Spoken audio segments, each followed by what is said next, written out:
नमस्कार मित्रांनो, स्वागत आहे तुमचं आमच्या नवीन व्हिडिओमध्ये. तर मी आता इकडे जैतानाला आलो होतो. म्हणजे माझी कशी इकडे सासरवाडी आहे. म्हणजे गायत्रीच्या घरी आलो होतो मी इथं. तिच्या भावाचं लग्न वगैरे होतं. आता लग्न वगैरे सगळं मिटलं. मग काय 3-4 दिवसापासून नुसतं घरामध्ये बोर होत होतं. कुठे गार्डन नाही इकडे जैतानामध्ये, कुठेच काही फिरायला नाही. चल म्हटलं सहज फिरता फिरता आलो. तरी हे बघा कुठे आलोय मी, तुम्हाला दाखवतो. हे बघा, ही स्मशानभूमी आहे. इथं 3 लोकांना जाळू शकतात अशी सुविधा आहे. म्हणजे इथं 3 लोकांना जाळू शकतात. हे बघा, इथं 1, 2 आणि 3 लोकांना जाळू शकतात अशी सुविधा आहे. म्हणजे एवढं इथं भारी करून ठेवलंय ना. पूर्ण झाडच आहेत हे बघा. चारी बाजूला कुठे पण बघा तुम्ही, नुसते झाडच झाड आहेत. एवढी भारी स्मशानभूमी यांनी बनवली आहे ना. म्हणजे जैताना बघा, एकदम छोटंसं गाव आहे.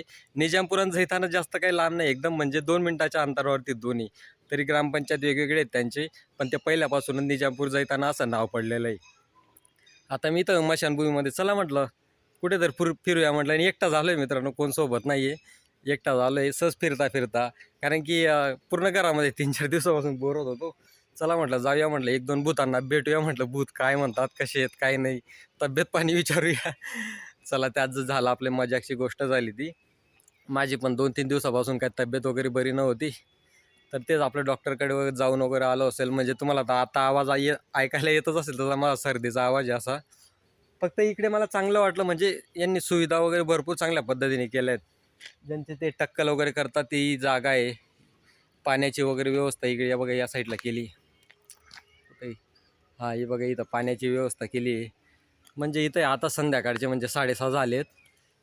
एवढा काय काळोख पण नाही झाला आहे. 6:30 झालेत.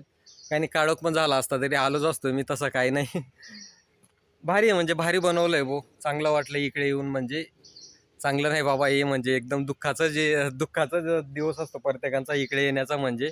पण एवढं आहे, जे म्हणजे सुविधा केल्या आहेत ना ज्या ग्रामपंचायतने, जे जैताने जे ग्रामपंचायत असेल ज्यांनी ज्या सुविधा केल्या आहेत ना इथं, ते खूप म्हणजे खूपच चांगल्या पद्धतीने केल्या आहेत. इथं ते एकदम टेबल वगैरे बसण्यासाठी, नंतर झाडं ते एवढी लावलेत ना, खूप मोठ्या प्रमाणात झाडं लावली आहेत इथं. आता तुम्ही म्हणणार इथं भूत बीत. तुम्ही भूताची वाट बघत असणार. बघू, जर आलंच कॅमेरामध्ये कुठे रेकॉर्ड झालं तर सांगा कमेंट्समध्ये नक्की. कुठे भूत बीत वगैरे दिसलं तर तुम्हाला. थांबा, जिथं लोकांना जाळतात तिकडे जाऊया आपण. हे बघा, म्हणजे 3 बनवले ते ठीक आहे. आता ते लोखंडाचे आहेत ते, आता ते म्हणजे असे तुटलेले वगैरे दिसतात थोडेफार. हे बघा, इथं 1 आहे, 2. हां, हे बघा, हे इकडे 2 आहेत. हे बघा, 1, 2 आणि ते तिकडे 3 आहेत. म्हणजे असे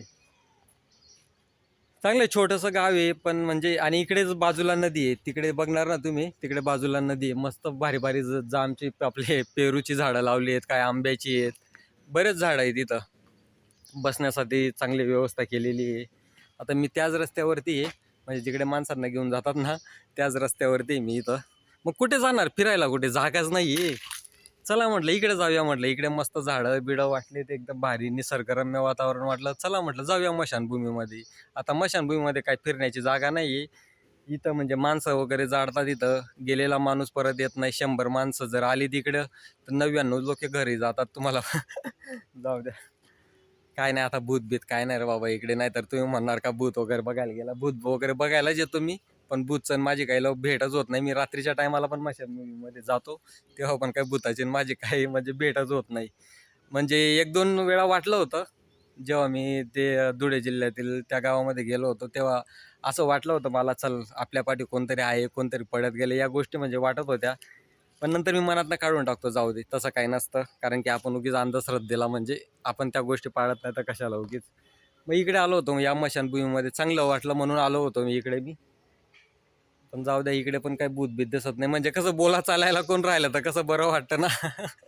त्या भूतासोबत गप्पा गोष्टी केल्या असतात. आता घरामध्ये बोर होत होतो, तर आलो इकडे फिरायला. हे बघा, इथं पाण्याची टाकी पण आहे बघा. कुठे इकडे मस्त बसण्याची सुविधा, इकडे पाण्याची टाकी. हे बघा, इथं मस्त बसायला पण केलंय त्यांनी. म्हणजे चांगलं आहे ना. झाडं वगैरे काही, पक्षी वगैरे तर काहीच दिसत नाही इथं. हे बघा, दूर दूरपर्यंत पक्ष्यांचा आवाज वगैरे काहीच नाही जास्त. चला, जातो आता घरी मी. ती गायत्री पण वाट बघत असेल. परत बराच वेळ मी इकडे तिकडे फिरत होतो, म्हणजे अर्धा 1 तास बसलो होतो मी इथं. त्याच्यानंतर वाटलं चला म्हटलं व्हिडिओ बनवूया म्हटलं. ते राम राम वगैरे लिहिलंय त्या झाडांवरती. ठीक आहे चला, भूत वगैरे काय भेटणार नाही आपल्याला. चला जातो मी घरी. हे बघा इथं काय उडतंय, माशी. एवढी मोठी माशी होती, हातावर बसली होती ती. बरं झालं चावलं नाही तिने. ठीक आहे चला मित्रांनो, भेटू आपण पुढच्या व्हिडिओमध्ये. जर वाटलं तर रात्रीच्या टायमाला येऊन जाईल मी, बस तुमच्यासाठी 11-12 वाजता येऊन जाईल स्मशानभूमीमध्ये. आणि एकटा जिला असं नाही की कोणाला सोबत घेऊन येईल बाबा, काय नाही. ठीक आहे चला मित्रांनो, येतो. चला.